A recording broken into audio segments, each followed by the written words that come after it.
Hi guys, Dan Fernandez, osteopath. Today I'm talking to you all about running. So I put an event for this whole week just to help people about how can they change their running and progress on their running. Hopefully we have a couple people coming in today. Thanks for coming in. Basically I put a bit of a calendar to see what we're going to do this week. So from Monday to Thursday, still don't know what I'm going to do on Thursday, but with comments and everybody about questioning to see what you guys want to do, we've got to do what we can on Thursday. So what we're going to do today is we're going to talk about anyone who's going to start progression to do some running, what they want to do. So we're going to talk about what do they need to start, how do they start, what's their goal, which is very important, and basically the progression of running is really important as well, and warm-ups and cool-downs. Thanks guys for joining up to the club today. Okay, so what do you guys need to start? I mean, it's very simple. You just need a bit of motivation and a bit of a goal to start doing your running. Yeah, we need to get some nice trainers, a foam roll, and nutrition. So coming down to one of the goals is, why do you want to start running in the first place? Because when I get my patients in, the first thing I want to change is their mindset. As in, people normally start to want to go for a run because they want to lose some weight, which is good. Yeah, but at the end of the day, when they achieve that goal, they normally stop their running. And what I want to make sure is that they continue running. So when I do my gait assessment, I try to bring them back to the nature of doing it for fun. So when you go out running, it shouldn't be a struggle. You should have fun, guys, really. Because a lot of people are struggling, which is fine. I mean, a lot of people haven't run for ages and they're going from couch to the 5K. And it is always a struggle in the beginning, but it's very easily changeable just by your mindset and how you can change the technique. And that we'll be doing tomorrow. A lot about the changing the technique, how to run, even with normal shoes, because everyone knows I kind of use the 5-finger shoes. It matters a bit, but if you're just starting, you just want to grab a pair of shoes and go running. And most of the people, that's what they do. They just grab a pair of shoes and go running to test drive to see if they like it. Exercise is one of the best exercises you can do. Obviously you have the swimming, which works all the body as well, and the cycling and all the other gym things that we can add to it, and circuits and so many different exercises. The main goal is stop procrastinating and really go and start doing something about your health, because that's what I'm doing this all for, is to increase your health. That's it. So talking about trainers, I worked at the sweatshop for a couple of years ago, and yes, I think it is important to have a gait analysis. Although they do enforce a lot on you shouldn't pronate, etc., and they always try to bring you with high heels and with the supports. For some people it does work, for some people it doesn't. Today and always I just try to give my opinion of what I think is best in the end of the day. So get yourself a nice pair of trainers and have an assessment if you have to, and get it sorted. Foam roller. Foam rolling, guys. So always have a foam roller if you're going to start. I mean, I know it's a bit of an investment, but you have a 10-pound one, which is very painful, very hard, really knobbly, and then you can have the trigger point one, which is the one I recommend, and it's smooth, simple, and it really helps you with your running. How it's going to help you with your running? Well, think of this. If you haven't been running for a certain amount of time, there be a year, 5, 10, 20, your muscles haven't been active. So you're going to start do some activity on your muscles, on your running, and your legs are going to start be a lot sore. So if you don't pay any attention to your body, that is going to build up. It's going to build up lactic acid, you're going to build up compression, you're going to start doing less movements, feel more pain, and then you're going to go, well, you know what?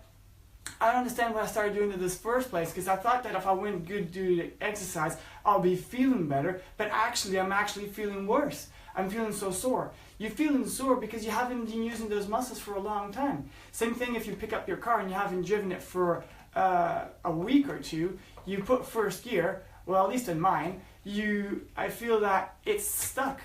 it doesn't want to drive because it's not, you know, the tires, the, how do you call them, the things on the brakes, the pads are glued together and you hear that clock, you know? It's the same thing with muscles. You don't use it, we lose it. Simple as that. So we, as a progression, man, just start doing it gently, yeah?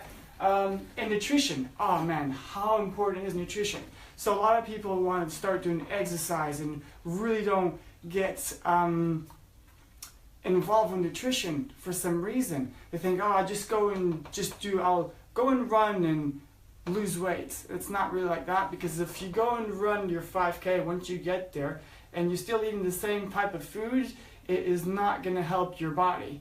So as the title of this group is, your body's a temple. So therefore we have to treat our bodies as a temple, like a good temple, and just feed it good things. Because in the end of the day, we are just a person which has a mouth, and everything that goes in our mouth, our body's going to utilize that for energy. So if we are drinking alcohol, if we're drinking Coke, which is horrible, so please do not drink Coke or any fizzy drinks.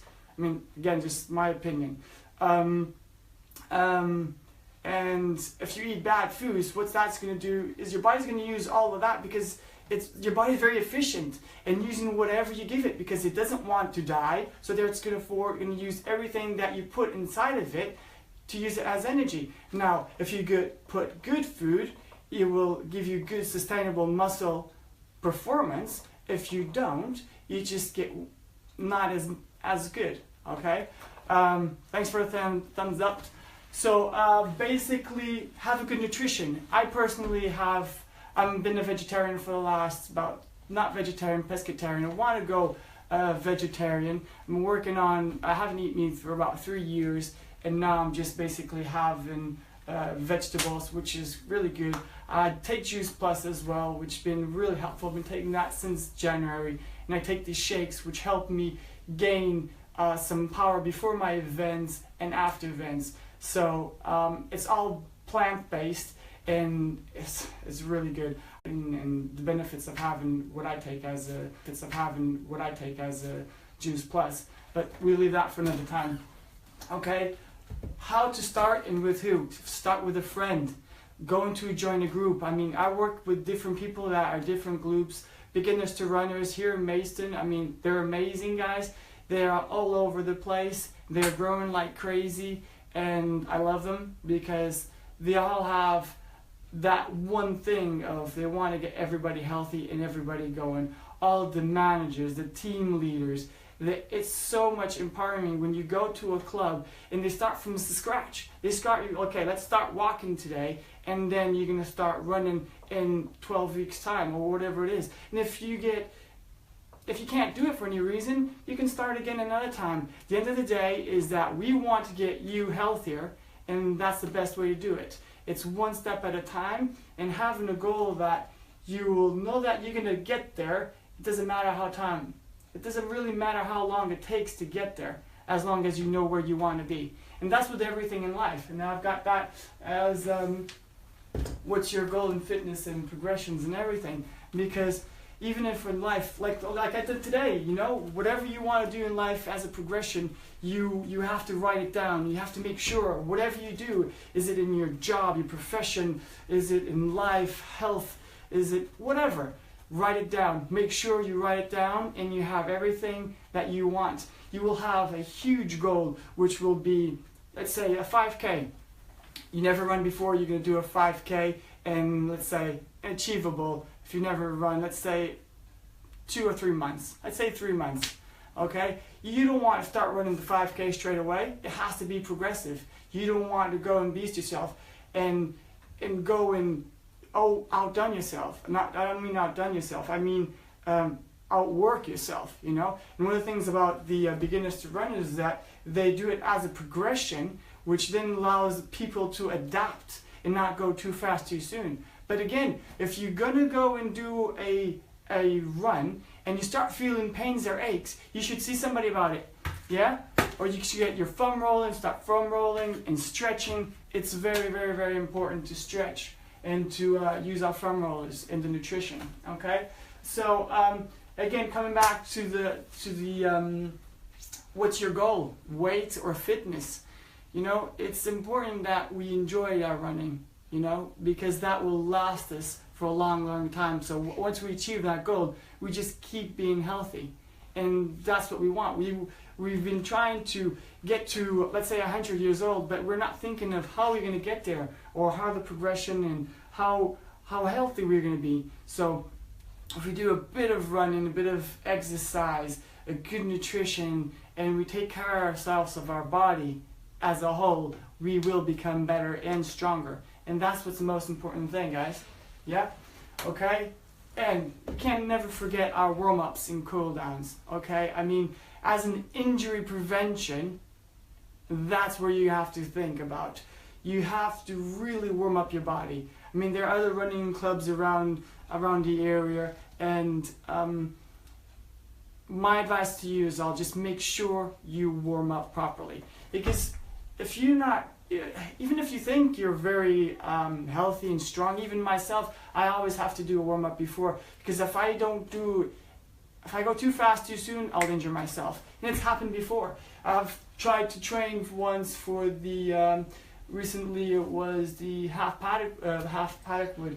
I was just training about 5-10 Ks, and I decided I want to do some hill training, so I'll just go to Bluebell Hill. I went it. I've done it. I even posted a video on it about how to stretch afterwards, and you can find all my videos. But I went too fast too soon. I went from 10K to 19K. I was an idiot. I don't tell that to my patients, but I was like, I can do it. No, I cannot. It's a progression. It's about 10% progression that you should be doing as when you want to achieve something. Don't overdo yourself, because what happens, you get an injury, you have to sort it out. And what's that going to take you? That's going to take you a step back. So if you feel an ache or a pain, go and see someone about it. Doesn't mean you have to necessarily see me. I'm an osteopath. As osteopaths, we just treat the whole body as a whole. And you know, and there's different types of osteopaths. You have cranial, I'm more sports injury. Still do a lot of cranial and fascial involvements and fascial tensions and so many different things, because all osteopaths can work in different ways. But just see someone about it. If you got a pain or ache, just don't let it continue, because that will stop your progression. Okay, so then instead of staying a week off running, you can stay 2 or 3, and then what's that going to get you? If you have a goal that you have to be running a 5K in 3 months, it's just going to take it back. Okay, so yeah, make sure you warm up really good and you cool down is perfect as well. Okay, so after you run, what you're going to do, or any other exercise, you need to stretch the muscles. So a lot of people think, oh, I'm going to go and run and I don't need to stretch my arms or anything. Yes, you do, because when you're moving, when you're running, you're moving your arms, you're moving your neck and everything. And all of these things are very important to do as well, okay? So make sure you stretch your upper body and everything, okay, guys? I hope this is useful for you. It's always useful for me. I like talking all about these things. But tomorrow is going to be a good one. So tomorrow we're going to talk about feet as well. So running technique. So basically, how can we improve our technique? The 3 basic steps that I kind of came up with. I've seen different people with different studies, and I've learned how to find a technique for me, and I'm going to help you find your own, because you're never going to have my technique. You will adapt whatever I say, if you agree with it or not, to whatever your body allows it to do. But it's very simple and very easy. If the weather allows it, we'll be going outside and going through that. And we're going to see how the foot mechanics really lands on the floor and takes that foot stepwards. So to progression and hopefully less pain and more efficiency running. Okay, guys? So thanks for watching. If you have any questions or you want any special topic for Thursday or for the rest of the week, just let me know. At the end of the day, I'm here to help you. If I can, just let me know and I'll do my best, okay, guys? So thanks for joining me. It was very helpful, and I hope it was very helpful for you guys. And so tomorrow, running technique. Okay, guys? See you later.